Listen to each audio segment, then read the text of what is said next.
Результат 1:051. Я его записываю в соответствующий протокольчик.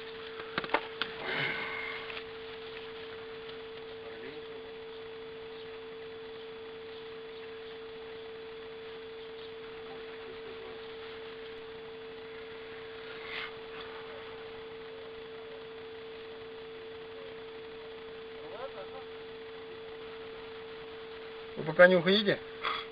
Сейчас вот он подойдет, инспектор.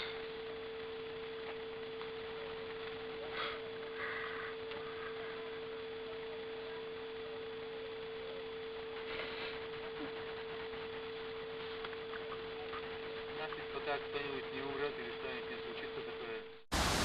Пьяная поездка в очередной раз обошлась очень дорого, сломала привычный уклад жизни как минимум двух семей.